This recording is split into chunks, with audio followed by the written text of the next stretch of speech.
Bonjour à tous, il nous arrive dans notre vie que spirituellement tout se passe bien, il y a tout qui roule, il y a tout qui avance, et d'autres moments dans lesquels il y a des difficultés, il faut faire des efforts, surmonter des épreuves, etc. Qu'est-ce qui se passe? C'est normal ou on a un problème? Aujourd'hui, voyons ensemble que tout va bien. C'est tout à fait normal. Dans chacun de nous, on a un Yaakov et on a un Israël, qui sont deux manières de servir Dieu. Une manière dans laquelle il y a besoin des efforts, et une manière dans laquelle on a déjà passé les efforts, et maintenant il y a tout qui coule, il y a tout qui roule spirituellement. Dans la paracha de Vayishlach, on parle du troisième des patriarches, Yaakov. Et la Torah dit, Veloi kareot shimcha Yaakov. Ton nom ne sera plus Yaakov, Kim Yisraël yeshmecha. Ton nom sera Israël. À ce sujet, la Gemara dit que tout celui qui appelle le premier des patriarches Avram, alors que la Torah a changé son nom en Avraham, il transgresse un ordre de la Torah qui dit Velo ikare od shimcha Avram, que ton nom ne sera plus appelé Avram. Dorénavant, on doit l'appeler Avraham. La Gemara demande dans ce cas-là, comment ça se fait que le troisième des patriarches, ce n'est pas le cas? À propos du troisième des patriarches, Yaakov, la Torah a changé son nom de Yaakov en Israël. Il devrait être la même chose que celui qui l'appelle Yaakov et non pas Israël. Il transgresse l'ordre de la Torah, Veloi kareot shimcha Yaakov, que ton nom ne sera plus appelé Yaakov. Et la Gemara répond, non, il y a une différence entre le premier des patriarches Abraham et le troisième Yaakov. Le premier des patriarches, une fois que la Torah a changé son nom de Avraham en Avraham, on ne retrouve plus jamais que la Torah va l'appeler Avraham. Mais le troisième des patriarches, Yaakov, même après que la Torah l'a appelé Israël, la Torah revient, entre guillemets, elle le rappelle à nouveau Yaakov. C'est la raison pour laquelle qu'on peut l'appeler Yaakov. Ça, c'est ce que la Gemara, le Talmud nous dit. Le rabbi demande, mais il faut comprendre, quelle est la raison? En effet, pourquoi? Le Talmud juste nous dit que la Torah l'appelle encore Yaakov. Mais pourquoi la Torah l'appelle encore Yaakov alors qu'on a changé son nom à Israël? Dans la Chassidoute, c'est expliqué que Yaakov et Israël, ces deux noms, symbolisent deux niveaux dans le service de Dieu. Que ces deux niveaux-là doivent exister dans le service de Dieu de chaque juif. Il y a des moments dans lesquels l'homme sert Dieu comme un Yaakov et des moments dans lesquels l'homme sert Dieu comme un Israël. Et bien que Israël, c'est un nom qui est supérieur, ça représente un niveau qui est supérieur, quand même, c'est nécessaire d'avoir le travail et le niveau de Yaakov. Pour cela, voyons la différence entre ces deux niveaux-là de Yaakov et Israël. Yaakov montre comment Yaakov a pris les bénédictions de son père Yitzhak, Be'ogva ou Birmia, avec tromperie, avec ruse. Comme tout le monde connaît l'histoire, que Yitzhak, le deuxième des patriarches, voulait bénir son fils Esav. Yitzhak était malvoyant et ne savait pas qui est-ce qu'il avait devant lui, mais la femme de Yitzhak, Rivka, lorsqu'elle a entendu que Yitzhak voulait bénir Esav, elle a dit à son fils Yaakov, va, déguise-toi en Esav et va prendre la bénédiction de ton père Yitzhak. En effet, c'est ce que Yaakov a fait. Donc il a pris les bénédictions, mais de quelle manière on dit t'as pris les bénédictions? Avec tromperie, avec ruse. En revanche, Israël montre sur un niveau supérieur, dans lequel les bénédictions ne le reviennent pas par ruse, mais le reviennent bisrara ou bigilui panim, avec supériorité et ouvertement. Srara, sar, qui vient du langage de Israël, de sar, d'un prince, d'un ministre, qui fait les choses officiellement sans avoir besoin de cacher quoi que ce soit. Donc, c'est les mêmes bénédictions, seulement une fois on dit « ces bénédictions te reviennent parce que tu les as pris par ruse », et sous une autre forme, à la même personne, on lui dit « ces bénédictions, ils te reviennent non pas par ruse, mais ils te reviennent parce qu'ils t'appartiennent ».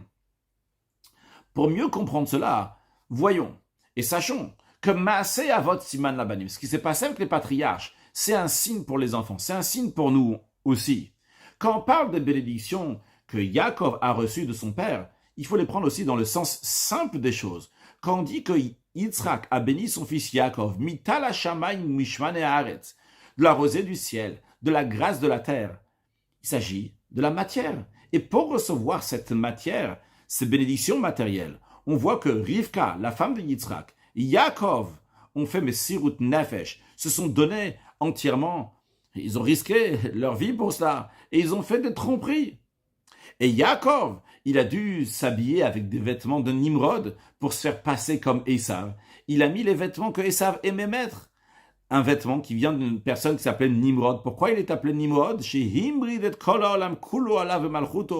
Parce que lors de son règne, lorsque Nimrod était roi, il a mis tout le monde contre Dieu, que tout le monde s'est rebellé contre Hachem. Donc c'était quelqu'un de pas bien. Et Yaakov a dû s'habiller dans un vêtement d'un Nimrod pour se faire passer comme Esav. Pourquoi il a fait ça? Pour élever les étincelles divines qui se trouvent dans la matière. Dans cette bénédiction matérielle que Yaakov va recevoir, par cela il va pouvoir élever la matière. Et pour cela il s'est habillé comme un Esav. Alors quel est l'enseignement pour nous? Quelle est la force que Yaakov est en train de nous donner? Eh bien, le Rabbi nous dit, c'est une leçon pour nous dans le service de Dieu. Notre approche, l'approche du juif, lorsqu'il s'agit de manger, de boire, toutes choses similaires des choses matérielles, comment il doit le faire? Avec ruse, avec tromperie. Qu'est-ce que ça veut dire, tromper? Pas ras de shalom, voler à qui que ce soit.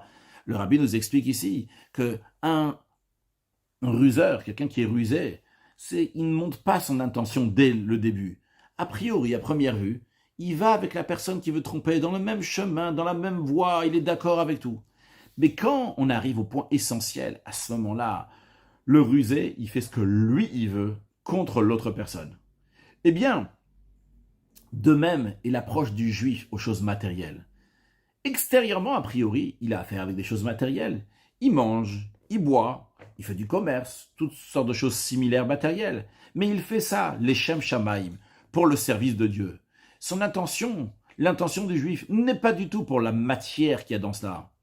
Mais le juif, pour cela, il s'habille dans les vêtements de Esav, entre guillemets.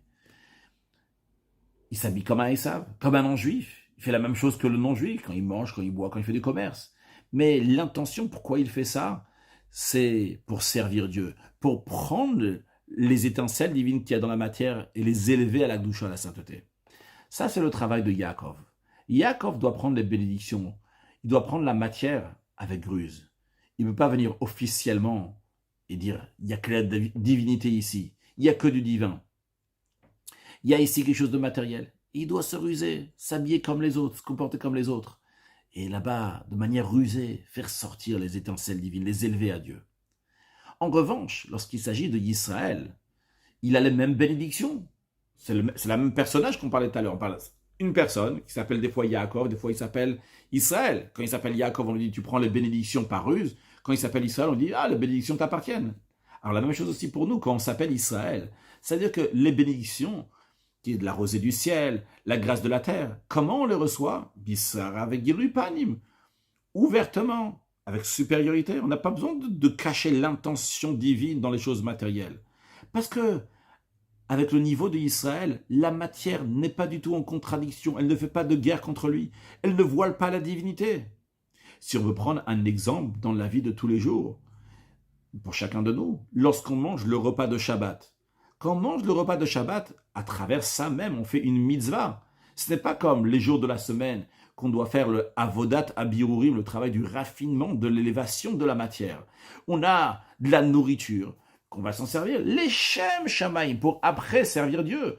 Ça, c'est en semaine, dans les jours de semaine. On doit faire les choses avec ruse. On mange normalement, comme tout le monde, avec une intention que par cela, on va élever les choses dans la douche, dans la sainteté. Mais ça, c'est le Yaakov dans les jours de la semaine. Quand ça arrive le Shabbat, on mange, on a affaire avec les choses matérielles. Eh bien, dans la matière même, il y a de la sainteté de manière dévoilée. C'est une mitzvah. C'est un commandement divin de manger le jour de Shabbat.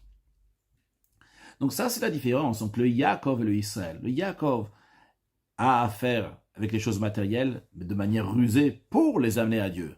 Israël, il voit la divinité directement. Et Yaakov lutte contre la matière. Israël n'a plus besoin de lutter contre la matière. Il a déjà passé cela. Le Rabbi nous dit, c'est ce qui est écrit, qu'on l'appelle Israël. On dit, pourquoi on va t'appeler maintenant Israël? Kisarita imelokim veimanashim vatuchal. Car tu as lutté avec le divin et avec des êtres humains, et tu as réussi.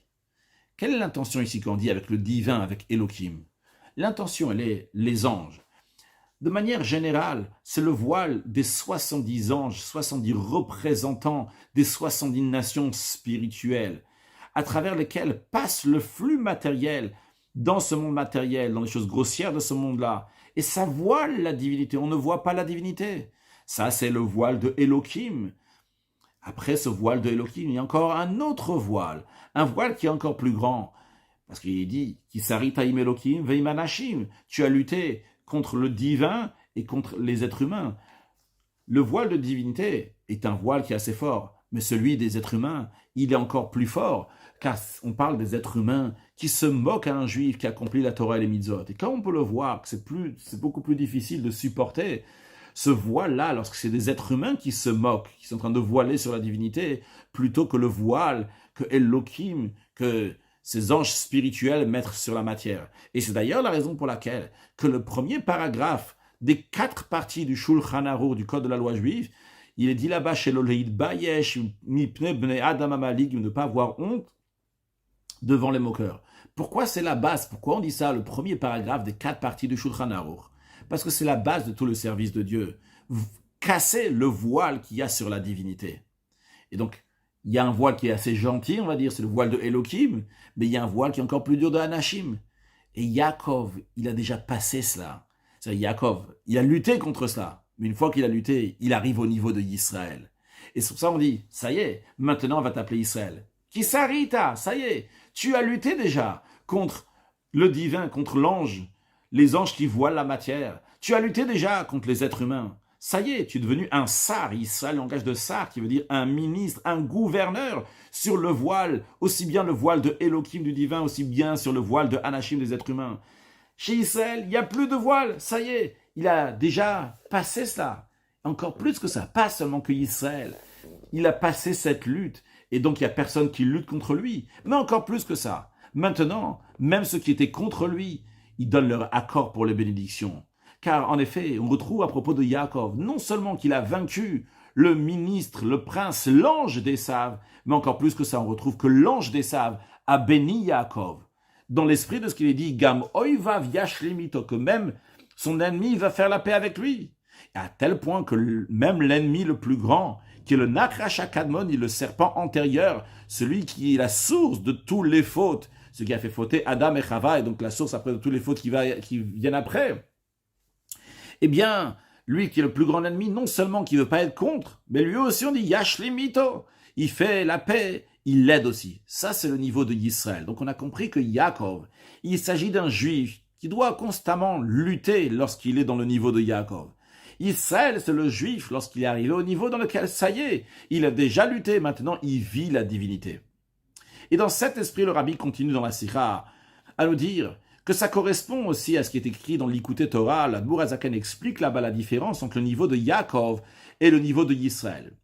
Il ramène le verset qui est dit dans la paracha de Balak, lorsque Bilam, il bénit le peuple juif, et il dit comment le peuple juif est extraordinaire. Il dit « Lo hibit aven be Yaakov » que Dieu ne regarde pas d'iniquité dans Yaakov. C'est-à-dire que Dieu ne regarde pas de mal qu'il y a dans le peuple juif. « Velora amal be Israël » et il ne voit pas de amal dans le peuple juif. Comme nous allons voir dans la suite, ici l'Admour Hazaken ne traduit pas ça dans le sens littéral, mais le mot amal, il le traduit dans le sens d'effort dans Israël. Qu'est-ce que cela veut dire? L'Admour Hazaken explique. Dans le juif, il y a le niveau de Yaakov et Israël. Dans le niveau de Yaakov, on ne retrouve pas de haven. Il n'y a pas d'iniquité. Il n'y a pas de faute. Il est parfait aussi bien dans la pensée, dans la parole et dans l'action. Mais dans le niveau de Yaakov, il n'y a pas écrit qu'il n'y a pas de hamal, qu'il n'y a pas d'effort. Car en effet, Yaakov, il a du hamal. Il a des efforts. Il doit faire des efforts constamment pour ne pas avoir de haven, pour ne pas avoir d'iniquité, pour ne pas avoir de faute. Car Yaakov doit lutter contre les voiles qu'il y a dans le monde. Il doit se mesurer contre tous ces voiles, toutes ces difficultés-là. C'est pour ça d'ailleurs qu'il est appelé Yaakov Avdi, le terme de Eved, de serviteur. Parce que quand on parle d'un serviteur ici, le langage de avoda, c'est-à-dire qu'il y a une yegia, il y a des efforts qui doivent être fournis. Il doit constamment raffiner l'âme animale. En effet, il réussit, il n'a pas de haven, il n'a pas de faute. Pourquoi? Parce qu'il a fait des efforts, mais il doit faire des efforts pour surmonter le mauvais penchant et réussir. Ça, c'est le niveau de Yaakov. Le Admor Azaken dit par contre la suite du verset en ce qui concerne le niveau de Israël. Velora Amal be Israël. Il n'y a pas de Amal, il n'y a pas d'effort dans le niveau de Israël. Il n'a pas besoin de faire des efforts pour faire la guerre contre le mauvais penchant. Parce que ça y est, Sarita imelokim veimalashim, tu as déjà lutté avec le divin, avec les humains. Il a surmonté tous les voiles qu'il y avait sur la divinité. Et c'est la raison pour laquelle que Israël n'a pas besoin de faire la guerre, n'a pas besoin de lutter avec les forces du mal, car tout son travail est uniquement de s'élever de niveau en niveau, dans la sainteté même, Yalchou Mechail El Chail, d'aller de force en force dans un contexte de sainteté. Donc on a vu encore une fois la différence entre Yaakov et Israël. Yaakov a besoin de lutter et Israël a déjà lutté. Le rabbi continue dans le même esprit, en nous racontant une histoire que le rabbi précédent a racontée à propos du troisième rabbi de Chabad, le Tzemar Tzedek, Rabbi Menachem Mendel. Un jour, lors d'un Farbrengen, lors d'une réunion chassidique, le Tzemar Tzedek, avec grande émotion, il a sauté sur la table et il a dit la phrase du Talmud, Malikat la Kula, Malikat la Palga. Là-bas, le Talmud parle en disant, c'est quoi la différence si quelqu'un il a tué totalement un animal qu'il avait reçu en garde, ou bien qu'il a seulement affaibli cet animal, ce que le Talmud appelle tuer à moitié. Mais il a traduit ça dans le sens, qu'est-ce que ça change si on a entièrement tué le mauvais penchant, ou bien on a tué partiellement à moitié le mauvais penchant. Mais il a dit, le Tzemar Tzedek, mais en tous les cas, une chose est sûre, c'est Katla Palga au moins, il faut au moins tuer la moitié. En autre mot, ce qu'il est en train de dire ici, il faut faire des efforts de ne pas laisser le Yetzer Hara, même s'il est là, il est encore en vie, mais tu ne le laisses pas, tu l'affaiblis, tu ne le laisses pas faire ce qu'il veut. Bien, le Farbrengen, la réunion chassidique a continué. Et après, donc, ça a continué, il y a eu des danses, etc. Tzemar Tzedek a dit, lorsqu'on arrive au niveau de Harago, on arrive au niveau qu'on a tué le Yetzer Hara, le mauvais penchant, à ce moment-là, on arrive au niveau Velibi Chalal Bekirbi, que mon cœur est vide à l'intérieur de moi. C'est-à-dire que dans le cœur, en principe, il y a le Yetzer Hara, le mauvais penchant. Mais lui, il a rendu vide cet endroit-là, il n'y a plus de mauvais penchant. Eh bien, Tzemar Tzedek a dit, à ce moment-là, ça commence une nouvelle vie. Bien, le rabbi nous dit que ces deux proverbes du Tzemar Tzedek, le premier et le deuxième, représentent le niveau de Yaakov et de Israël. Dans le niveau de Yaakov, il a besoin de lutter contre le mauvais penchant. Il y a besoin de katapalga, de tuer encore et encore le Yetzer Hara, l'affaiblir, le tuer à moitié. Et c'est une vie dans laquelle il y a constamment des efforts. Après, lorsqu'on arrive au niveau de Israël, à ce moment-là, il a totalement tué le Yetzer Hara, le mauvais penchant. Il a katlakula, ça y est, il a entièrement tué le Yetzer Hara. Il n'y a plus besoin maintenant de lutter constamment, de l'affaiblir. À ce moment-là, la vie commence de manière tout à fait nouvelle. Il y a une vie qui est agréable, une vie de plaisir. Le rabbi nous dit que ces deux niveaux-là, dans la manière de servir Dieu de Yaakov et de Israël, sont liés à deux niveaux que chacun de nous a dans l'âme divine. Yaakov, c'est Yud Ekev. Ekev qui veut dire le talon. Et quand on dit Yud Ekev, le Yud du talon, c'est-à-dire lorsque éclaire le niveau du Nefesh Elokit, lorsque éclaire le niveau de l'âme divine de la Neshama, qui est lié avec le talon, une partie inférieure de la Neshama. Alors c'est la partie inférieure de l'âme qui éclaire. À ce moment-là, il faut se battre constamment contre le corps, l'âme animale, pour qu'ils ne vont pas voiler l'âme divine. En revanche, lorsque on a le niveau de la Neshama qui s'appelle Israël, Israël c'est les mêmes lettres que l'Irosh, Rosh qui veut dire la tête. Donc il y a le Rosh de la Neshama, la tête, le sommet le plus haut de la Neshama qui éclaire. À ce moment-là, il n'y a plus besoin de faire des guerres. À ce moment-là, ça y est, tu as lutté avec le divin, avec les êtres humains et tu as réussi. Et le rabbi nous dit que de manière générale, ces deux niveaux-là, de Yaakov et Israël, représentent deux niveaux dans le service de Dieu comme ils sont expliqués dans le Tanya. Dans le Tanya, l'Admor Azaken explique que il y a le niveau de Tzadik et le niveau de Benoni. Benoni qui veut dire un moyen. Alors juste en parenthèse, à savoir qu'en général, dans le Talmud, dans le Rambam, quand on parle d'un Benoni, de quelqu'un qui est un moyen dans ses mitzvot, on parle de quelqu'un qui est 50-50, comme ça on va traduire, c'est simplement. Mais l'Admor Azaken, il nous dit, dans le Tanya, ça, il s'agit uniquement de comment on va juger la personne, ce qu'elle est. On va dire il est moitié-moitié, et s'il a 51%, c'est un tzadik, c'est un pieux, c'est un bon. Mais si on va parler qu'est-ce qu'elle est la personne, pas qu'est-ce qu'elle a fait, Qu'est-ce qu'elle est la personne, son être? Eh bien, un Benoni, c'est quelqu'un qui ne fait aucune transgression, ni dans la pensée, ni dans la parole, ni dans l'action. Pourquoi il est appelé seulement Benoni, seulement un moyen? Parce qu'il n'a pas encore changé son intérieur. Ce changement intérieur qui peut se faire par un don divin après que nous on a fait notre maximum, qui fait que même dans son intérieur maintenant, il va plus lutter, il va aimer Dieu. Il va aimer Dieu automatiquement. Les pensées, paroles, actions vont être en fonction. Eh bien, le rabbi nous dit que le niveau de Yisraël, ce niveau du tzaddik que l'Admour Hazakan nous parle dans le Tanya, ce niveau du pieux, cette personne-là, il a changé son intérieur a changé. Le niveau de Yaakov, c'est le niveau du Benoni, du moyen, qui est constamment en train de lutter pour ne pas fauter. Et le rabbi nous dit de manière plus précise, même dans chaque homme, chez chacun de nous, il y a les jours de la semaine et le Shabbat. Dans les jours de la semaine, on est le niveau de Yaakov, le Shabbat, on est le niveau de Yisraël.